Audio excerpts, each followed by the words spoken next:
we will continue from the last class. In the last class, we have discussed about uh, social media, and we also discussed about some of the effects theories. So we will continue with the effects theories. So the agenda setting theory is not an effects theory. This is actually related to media function.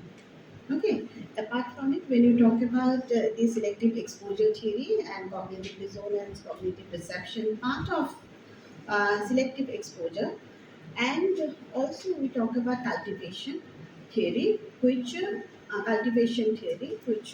be uh, part of media effects theory. Okay, so media effects paradigm.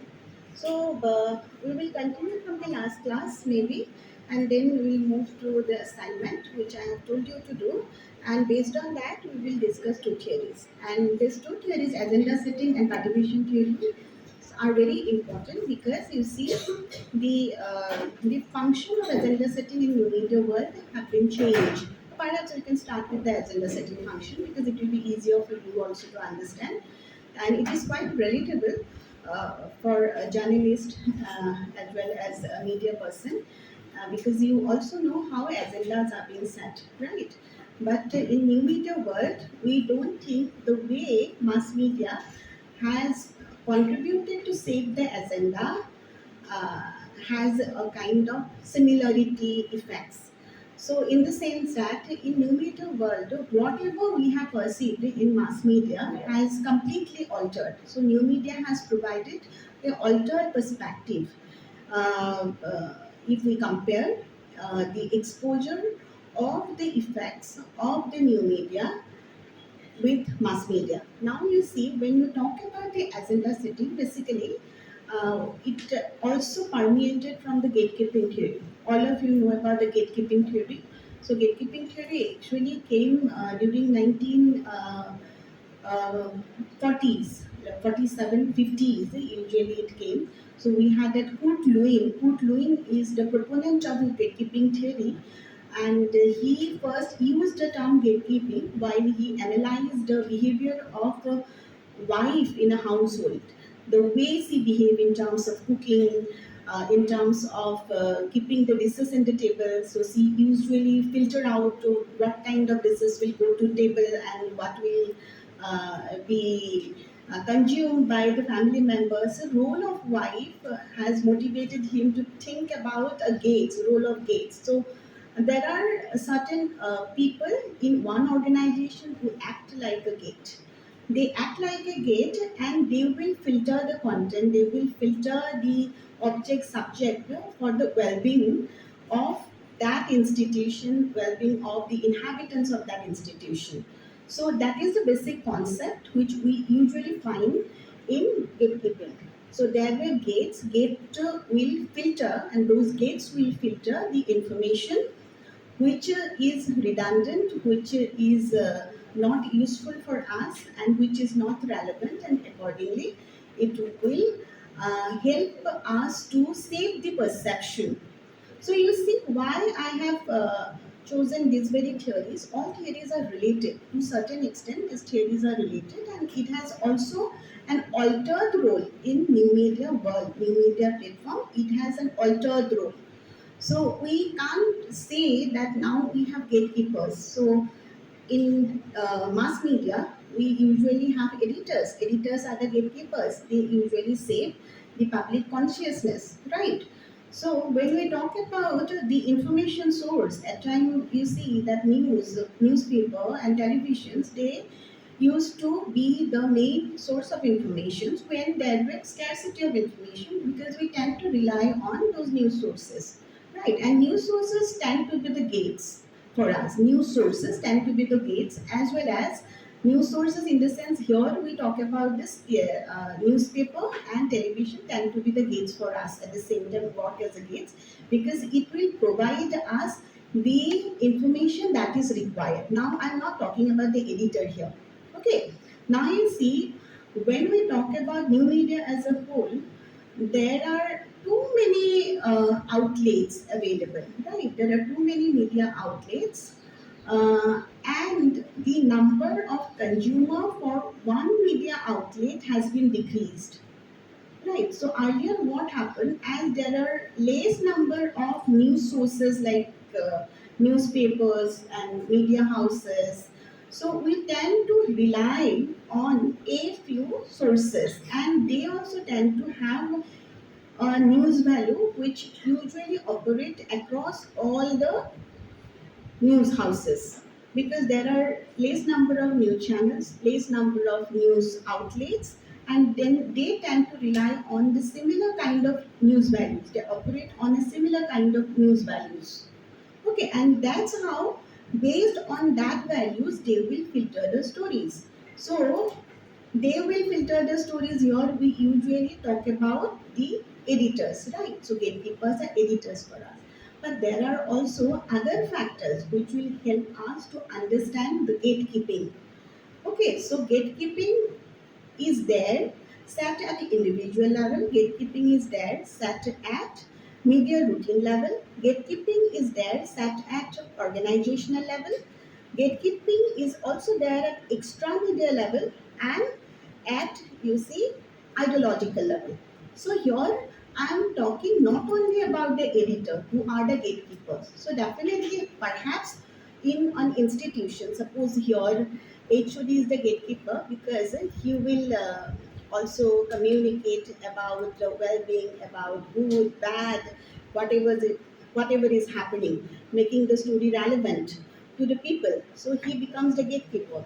So we entrust that role to him, right? So in each and every organization, we usually entrust the role to one person who will decide the news of the day, who will decide what will go into the conversation. So they will decide the gates. And this gatekeeping role usually sets the agenda, right? So when we talk about before agenda setting, I should actually write it also.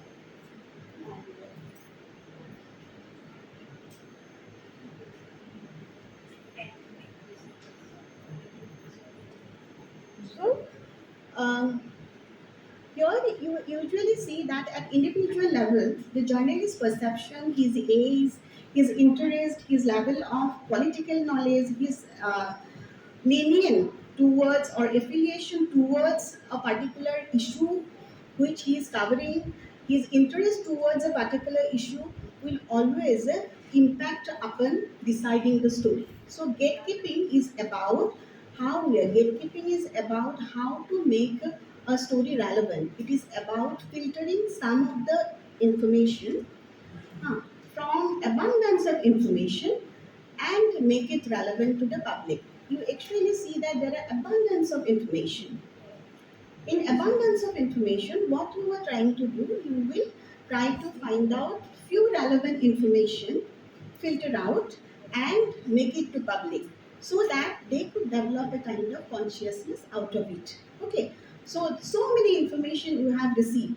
So there are also technological constraints, there are commercial constraints. So when you talk about technological and commercial constraint, here basically we will be talking about the media format, and hence we simply cannot say that only editor is the gatekeeper. Here in a media organization, at different levels there are gatekeepers. So we actually see, first we have gatekeepers at individual level. Journalist himself is the gatekeeper. So when you actually go find the story, then not necessarily that you will irreversibly go to each and every sources, right? You will select the story first. So I'm telling you here that at individual level, how you will be gatekeeper, that you will select some of the sources which will be relevant to the story, right? Then you will actually find out the strength of the sources, because that is also important for you. Strength of the source, which will give you some of the bolstering effect, in the sense that it will give a promotion to your story. So you get an expert advice. So in a way, it will also create a kind of agenda from your story, right? And hence, at the individual level, what you will do, you will not go to each and every sources, each and every outlet to look for story. So at individual level, you will decide which source you will capture, right? Which will be relevant to your story. And then your age factor will also matter, because you are aged one, so you do have an affiliation to certain group.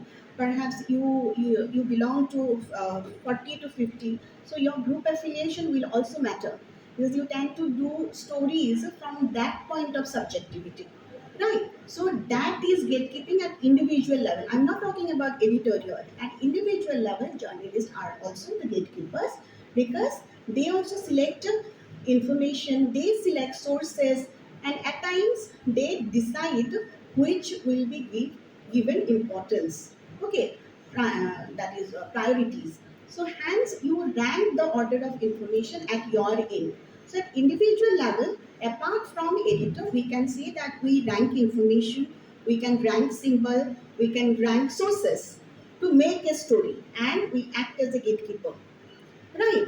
And then thereafter, once we say that we decide the story, we also see at times our education. That will affect the story, level of education, our age factor, our level of educations.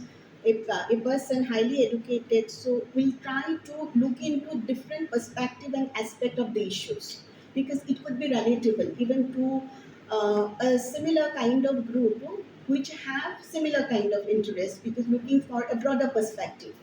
And also his political affiliation, personal political affiliation will also decide the ideology of the story, the very perspective of the story, whether it has a leftist orientation, rightist orientation, that came from the very personal affiliation, party affiliation, his knowledge and interest of the issue, because that will also drive him to get the base source, get the expert, and get some of the most relevant secondary sources for the story. Right. So at individual level, you see that gatekeepers are the sense maker and they are the journalists basically. So we cannot tend to say that only the editors are the gatekeepers here. So as a newspaper here we actually see that in newspaper itself is a kind of keeper of informations, and they create a checkpoint, they decide the public perception in a sense that people, there is dearth of informations, people were not exposed to informations, and they rely only on the newspaper for the stories. So that was the only medium to save their perception, to save the audience. Yeah, sorry, to save the perception, to save the agenda of the day.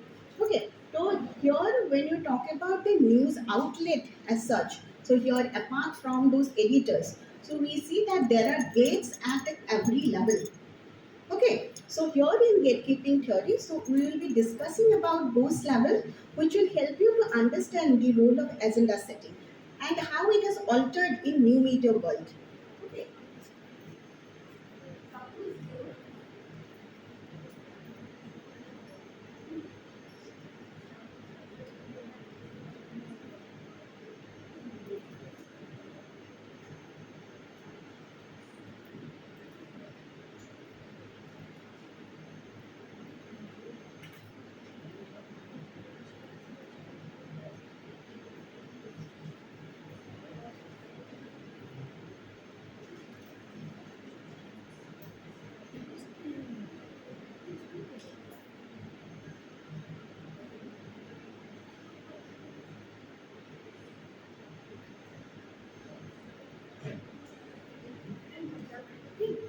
Yeah, we've seen this. So I've drawn that. Okay, this is basically a concentric circle that works how news are being filtered. So you actually see the innermost circle is the individual. The very innermost circle is the individual, is the journalist. Very innermost circle. Do you see? Look at that. Then you say that it's first you see concentric, and you see that is a concentric circle. You know this circle. Everybody knows. So I don't think that there are some difficulty in understanding the circle. In the very innermost circle is the individual. Innermost circle is the individual. Okay, individual is the journalist. Individual is the reporter here, right? And they tend to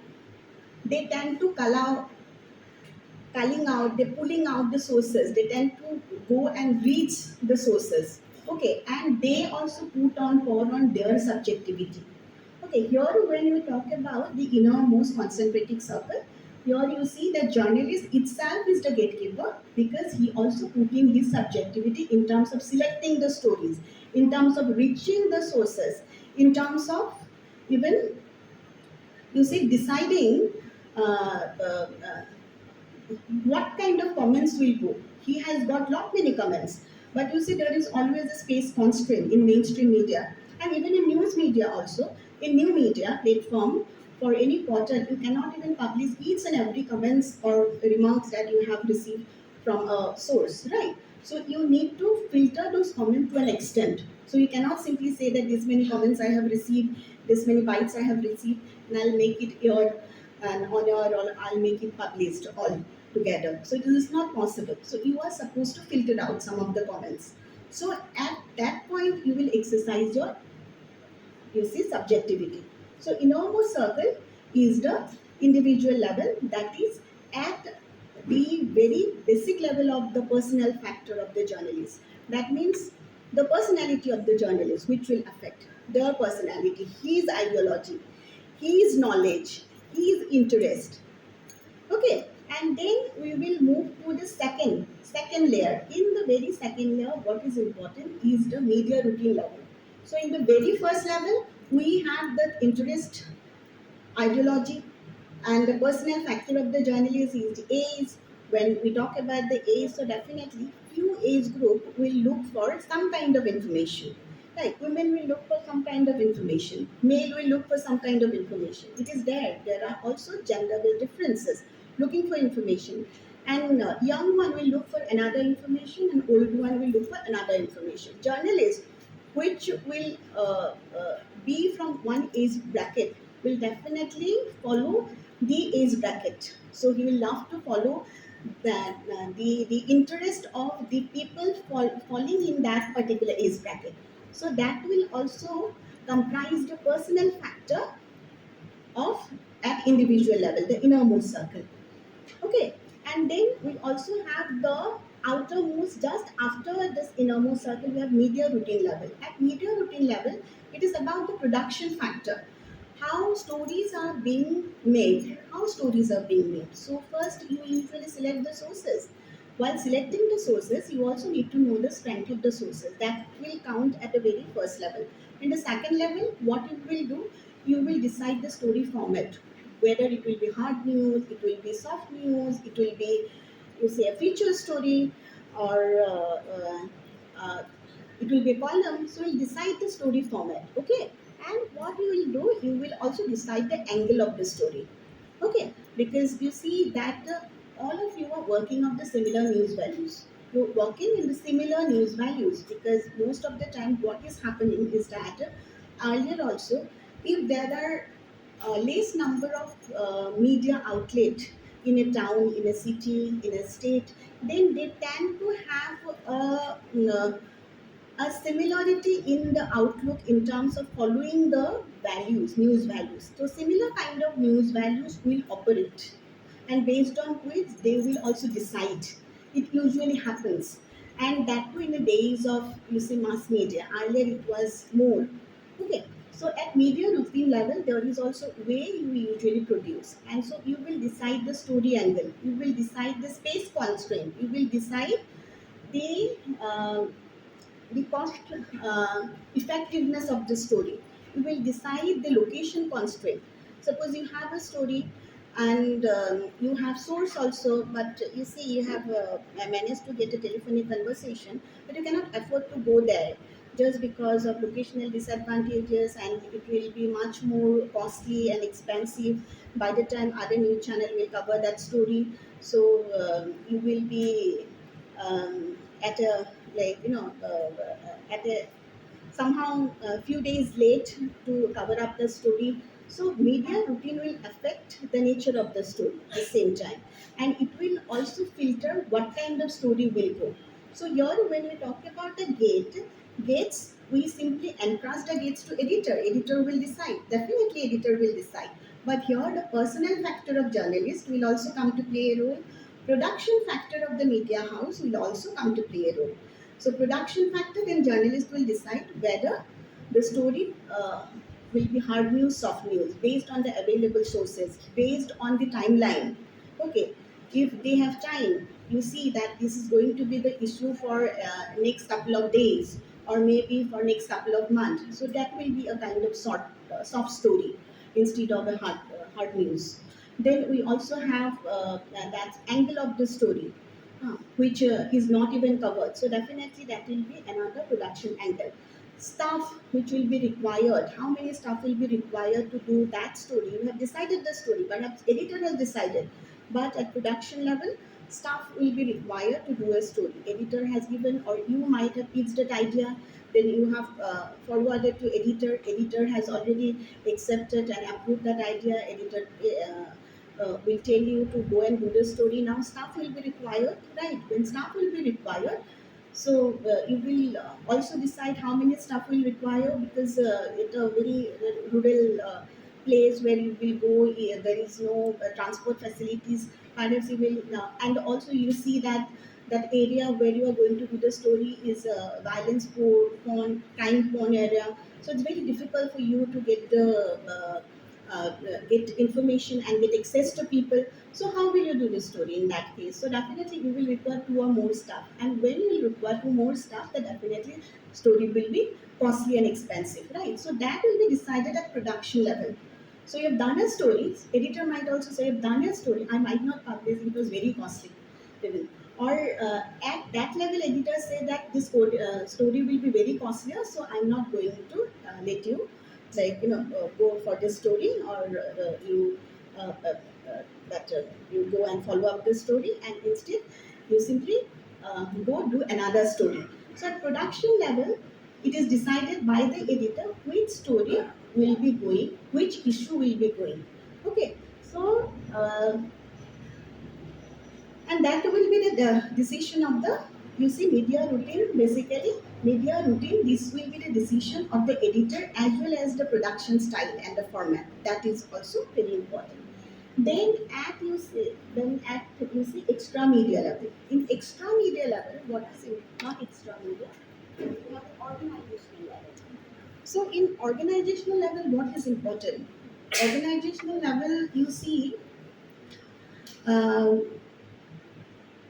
it is important to look at the financial resources available in one organization's proprietor's interest, proprietor's ideology, and editorial orientation. Editorial orientation of the group. Suppose that group is independent news house. So definitely they do have a different kind of orientation to do a story. So if that group is not independent media house, or a mainstream media house, or maybe a specialized one working on women, so the orientation will be different. So at organizational level, the goal of the organization will also be consistent and congruent with the interest of the journalist. Okay, because journalist will definitely work in congruence with within the goal, organizational goal. Okay, and journalist will be made to do the story which will meet the organizational goal. Proprietors and ownership interest and even financial interest, we need to look into editorial orientation, which is also important. Okay, and then we have extra media level. Extra media level is basically we see that how other media are following that particular issue is very very important. How other media have also worked on the news values. Normally, there are similar news values everybody is working on, operating on, right? Or maybe every news house is working on a story just because of proximity, or that local orientation of that particular story. That is the news value everybody is following. Everybody is following the timeliness. We need to, like, do the story because otherwise it will be late. So we'll go for a breaking news format. Okay, so like that, with this kind of decisions are taken at media routine level, at organizational level, and at extra media level, you need to see how other organizations are also investing their resources in that story. You are actually tracking other media houses. Okay, and that will also impact upon the decision of the editor what kind of story, which story will go on air or go published. Okay, and then at the ideological level, it is basically uh, the ideology of that news organization, which is shaped by the political inclination, basically. Hmm. and also some of the rudimentary belief system which will help them to work for a goal. Okay, if they might be their ideology might be a liberal ideology, so their goal is to do innumerable number of the stories, and also objectivity will be another embedded ideology and embedded working ethics which will be there, because liberalism is the liberal ideology. So all each and every story will have to be highly objective. There is no role of subjectivity, although to certain extent subjectivity is there. Even the whole, you see, agenda setting, selective exposure theory, whatever we are talking of here, is all about subjectivity. So we won't get to see any kind of objectivity in understanding the news, or in even doing the news here, or even objectivity in our perception. So when we talk about selective exposure also, we actually talk about subjectivity in our perception. We talk about the gatekeeping. Gatekeeping is also filtering out the subjective element. So also something which is not considered as appropriate for the news hook, that is by the editor or by the journalist at individual level. Okay, so at individual level, journalist is deciding, or journalists have got two, three stories. Editor will pick only one. Other three stories are not relevant for going to the newsroom. So editor has put his subjectivity. For journalist, out of 10 stories, he has selected 4 stories. He has put his subjectivity. This is important. Okay. So in the selection process, we get to see that subjectivity and confirmation bias is there. So you actually see gatekeeping is actually a process of filtering the subjectivity of the editors, even journalists in a news organization, which is also characterized by media routine and organizational principles and ideological factor.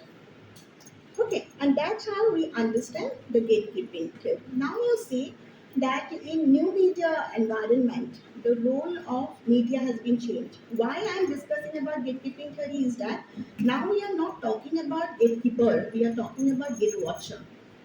Okay, while we're talking about gate watcher, here also you see that there are multiple gatekeepers working in an institution, in a media house, journalist, right?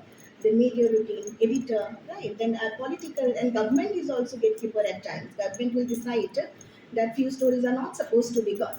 Otherwise, they will also take some actions, or uh, perhaps will not show favoritism to that news organization, news outlet, which is now essential for the survival and sustainability of a news organization. In order to sustain, you have to have some kind of political association, affiliation.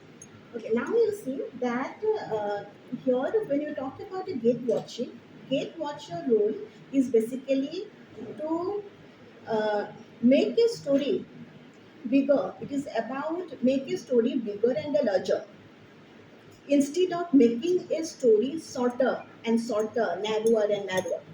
So why journalists turn to gate watcher in the new media world is that earlier journalists tend to get information from available sources, then make a summary and then submit the story. Editor will decide on the basis of the decision of the editor, that story will go on air and story will be published.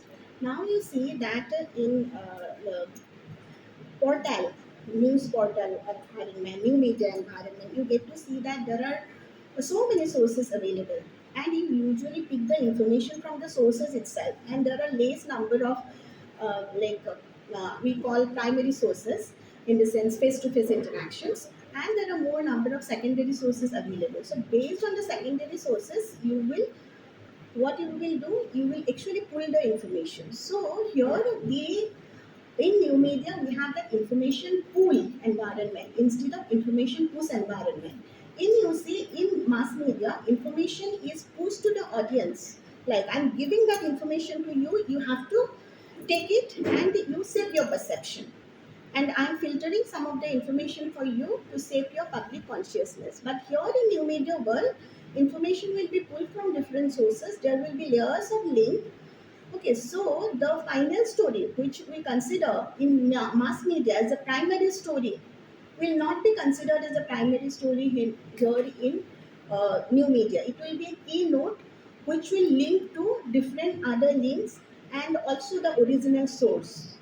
So here actually nobody is going to filter what you are, you see, what you are going to publish here in new media world. So you need to exercise self-regulation and need to publish, and perhaps then you can filter. But in mass media you first filter then you publish, but here in new media world you first publish a chance. You publish, you link it to original sources, numerous original source might come, secondary sources, and some of the informations you can also get from the print version of the stories, because journalists of the print version they are working on it, and there is a convergence of news outlet.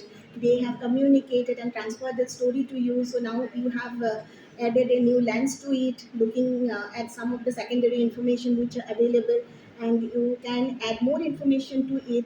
So there is a cumulative effect of the story through the links which are generated. So this story will not be the primary story, but it will be a keynote which will take you to number of the links. So here the thing is that you are not a gatekeeper here. You are a gate watcher. You will see that whatever information is being provided is accurate, is also verified information, is fairly provided or not. Because that multiplicity of the frames will be there in new media. There are multiplicity of frames. There are different frames will be available to a story. You can link it. So here, as you can link it, okay, so what will be your role is to watch the it, to watch the accuracy, to watch the journalistic principle. You are not supposed to simply restrict publishing it. Okay, so hence we see that we have a different kind of environment in new media. So this kind of concentrated circle which we have discussed in mass media and also mainstream media will not be applicable in new media. So at individual level, although we have some biases, so we see that the biases tend to be nominal. Why tend to be nominal? That there are multiplicity of news outlet. So all the news outlet cannot working on the same frame of references, same news values. Okay, so definitely the number of audience consume one news outlet will be decreased. And there is also a daily me concept, and every day everywhere available concept. So you can actually go, you are roaming somewhere, you are also going to college, you are going to town, you're going to Bangalore, going to Delhi, you are also consuming news the same. So there is not a specific time when you consume the news. That is the daily me concept. So every day, every time you are consuming news. So that concept will definitely create a kind of fragmentation of the agenda. So here in gatekeeping, you see all these very factor: individual factor, extra media factor, media routine factor, ideological factor, organizational factor will actually decide the agenda of the day. Okay, so it start from the journalist level. They will decide the agenda. So the way they rank the symbol, the issues, the ideas, the event, to set the public perception. Okay, the way they filter out and arrange and order the information, which information should go first. First, they select some information will go erased, some information will go published, some information will not go to the newsroom. Only suppose out of 20 stories, I will take 10 stories. Out of these 10 stories, 4 stories will go to the front page, and that is based on the relevance of the issue, which is also determined by the news values, right? And that's how you will set the agenda. And normally, agenda setting is similar across all the media in terms of mainstream news channel. You also see that any kind of incident happen, they will selectively put exposure to that event, right? Suppose there is a rape case happen, every each and every news organization is focusing on that same event. They will be focusing on the same event because of the timeliness issues. So, and if there is a farmer protest, each and every news organization is going to focus on that issue. And perhaps some news organization may not focus on that issue, may be deviated because of their political orientations or the affiliation.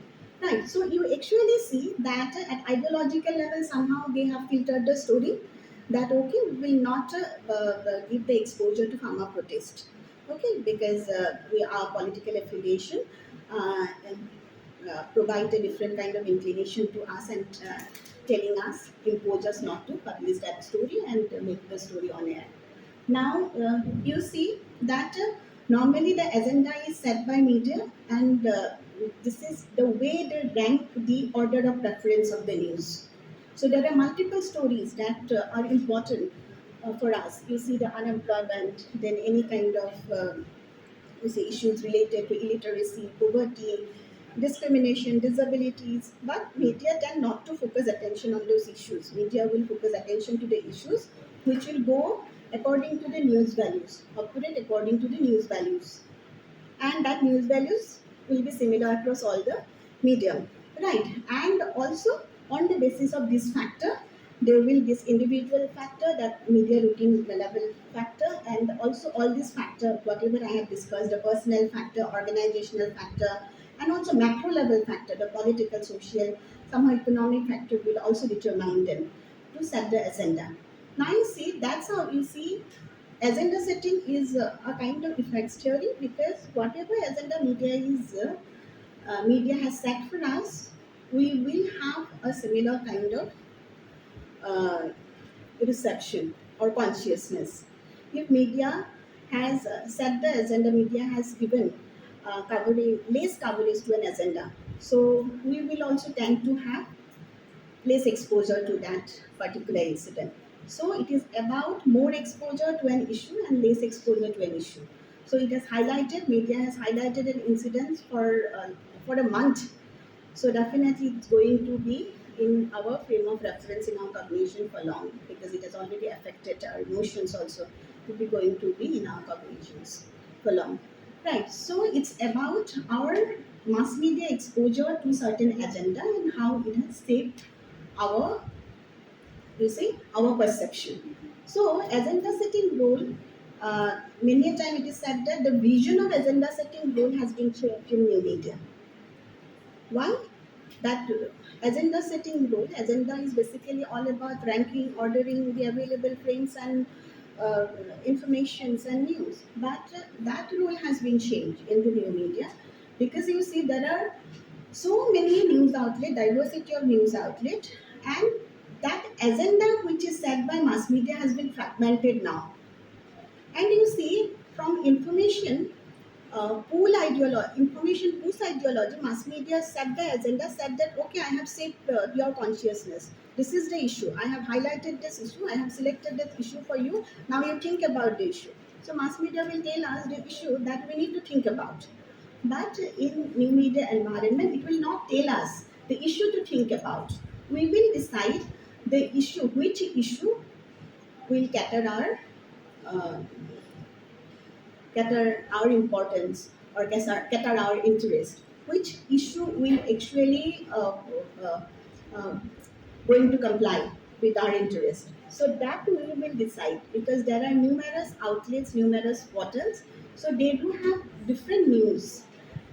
So at times it is very difficult also to, you see, um, to justify that two-way communication, because at the same time that agenda setting role of new media can also be very dangerous. Now you cannot say that new media cannot set an agenda. New media can set an agenda, but that agenda which is going to set in new media is not going to be dictated by that conventional journalistic protocol. And hence, what is happening is that at times you get to see pedophilia, hate groups are there. They have their own agenda, which they have set, and we have consumed it. We have that selective, perception built up out of that agenda. Okay, so hence you see that new media's role in shaping the agenda can be disastrous, but at the same time, it is also going to help in collective mobilization of opinion, like the mass media. Once mass media set the agenda, it can also mobilize the public opinion. Accordingly, new media also can mobilize the grassroots organization of the opinion. At grassroots level, people can mobilize the opinion, people can organize the opinion. Hmm. But at the same time, so the kind of views and perception you are given emphasize upon, the highlight it is important. And new media, there is anonymity, no restrictions. So we cannot have that restriction of determining that agenda. In mainstream media, editor and all this factor which I have already decided have some restriction imposed on the media content which is to be distributed. But in new media, that restriction is less in terms of distribution of the content. So any content can get highlights and can also overpower your emotions, and at the same time that content will sway people, can lead to have a disastrous impact on the society, because there is no regulation, there is no editor, there is no gatekeeper as such. Okay, there are gate watcher. You will be watching. Okay, this is a group, and at times it is very difficult also to prevent this group uh, to also write against any community. You cannot prevent. You can block it, but at the same time, in some other platform, that group will also create a space for them. Right. So it's very difficult also to block one group in new media, and then you say that, okay, so it is democratic. So hence, at times, new media can also lead to that mobocracy. That effect is also there. So it's all about democratic point of view, but that can lead to mobocracy, that offline mobocracy. That we'll discuss later. Okay, so that's how agenda setting role has been changed. Similarly, the cultivation effects. Cultivation is basically agenda setting is propounded by, you actually know, Malcolm uh, and Donald Shaw in 1977. So there are people who are associated with this model is important. Gatekeeping model. With gatekeeping model, we have Kurt Lewin, who is associated with Kurt Lewin. Then we have D.M. White. D.M. White also talked about gatekeeping in 1949. And we have Warren Beatty, who also wrote an article in the social construction of news. So that is basically, he studied the newsroom culture, how news is being constructed. And he also wrote about the gatekeeping culture in 1957. So we get to see that these very names, Warren Beat, then D.M. White, then we see Kurt Lewin associated with you see, gatekeeping. And agenda setting that came in 1977. And gatekeeping, this also you will find in communication theory as a model. Okay, so gatekeeping model is associated with, like, as I have told you, this is the oldest model. Uh, our agenda setting is an extension of it, even the gatekeeping agenda setting. And we also have an extension of agenda setting that is called agenda building, where public can reciprocate in um, policy determination. Okay, so you see that gatekeeping started in 1947, 57, 60 years ago, and then by 1977 we have that agenda setting theory, and we have also agenda building theory by Kurt Lang and Glanny Lang. So they talked about agenda building, the role of the public in determining the decision and policy decision, and reciprocity of public government and different other stakeholders of civil society in making the policy agenda. Okay, so we talked about how to build an agenda, how to build the agenda, and that too from the set agenda by the media, where public will usually comment up and then give their opinion and to even make the policy. So this is about agenda building. Then we talk about the cultivation theory. Cultivation theory has also changed completely in new media, because it started in 1971. It was originated in 1973 by George Gardner. He was the one who actually talked about the cultivation theory, the way uh, media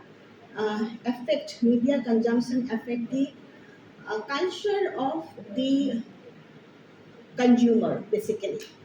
Huh. How it affects the culture of the consumer, the way we view the television content will also affect our worldview.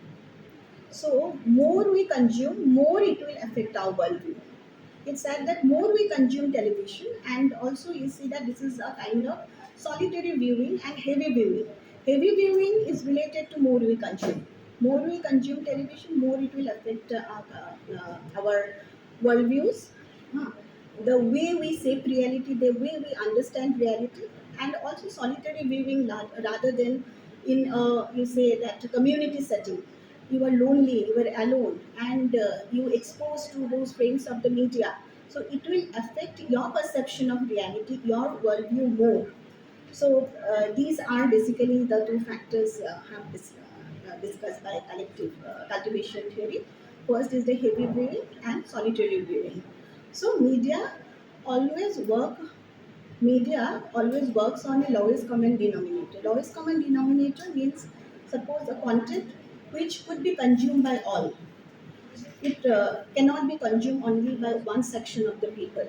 In that way, you see that some of the content like violence, this will appeal to all the people, right? This will actually appeal to all section of the people, irrespective of gender, age, irrespective of their political biasness, of their attitude. So that kind of content, some content like violence related content, crime related content, will give.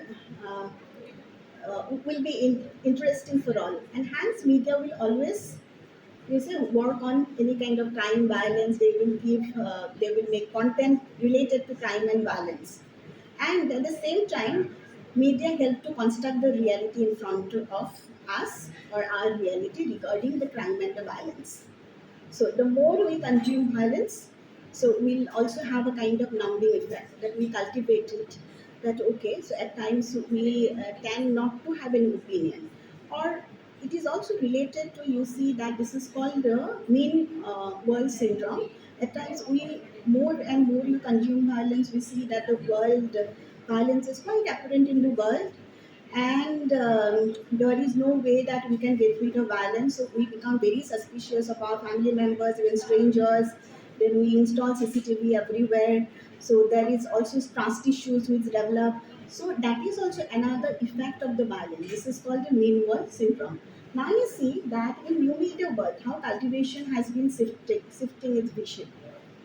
So we have multiple frame of reference and multiple worldview similarly, which could be created by new media. So the effects of cultivation will be decided will be less. But few studies have said that effects of cultivation will be more if there is an echo chamber and filter bubble. So we have a filter bubble and echo chamber effect. No? So we tend to uh, consume content, and that too based on our like-minded opinions, right? So hence it has created a kind of echo chamber effect. So we will join the group where we will get some like-minded individuals who will be discussing the same issue, same topic. Will create an echo chamber effect, and that's how it will also help us to cultivate the reality from the group angle, from the angle, from the context actually, from which we get to consume the media content. So cultivation theory basically don't talk about the context here, but here you see when you discuss about the new media, so we are talking more about the context. In the last class also we are discussing about context in terms of understanding the social media content. So context is important. Context, so your background is very very important. Your background and your affiliation is very very important, and whom you are inspired is very very important. Your motivation is important. Whether you belong to that issue public is important. Your interest is important. Okay, your mood is important. Your positive balance, negative balance is important. Okay, you want to anticipate any conversation is important.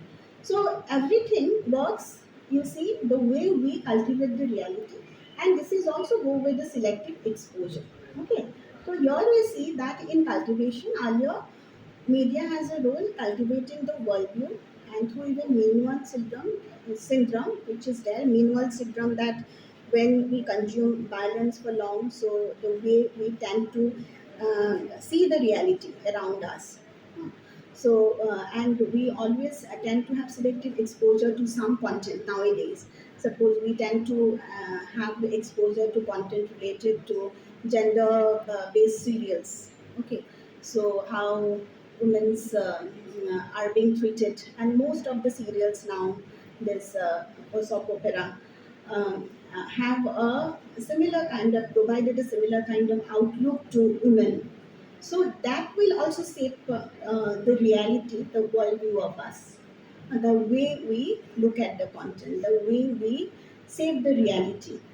Okay, so it's important to understand that cultivation. We actually expose to the content, we see the content, we watch the content, and we shape the reality for us. We said that okay, this is the reality of the women because this is the norm, and it has been followed everywhere, and media is mirroring the reality. So we are also consuming to that reality. We have cultivated into that media shaped reality.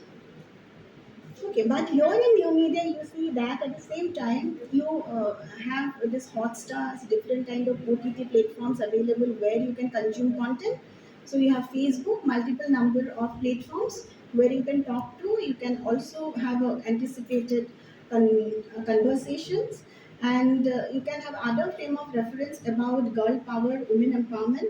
So you can also have a exposure to altered frame of reference, and you can cultivate yourself differently. That is a positive side of cultivation in new media world. Okay, and hence you see that the cultivation theory has been altered here in new media environment.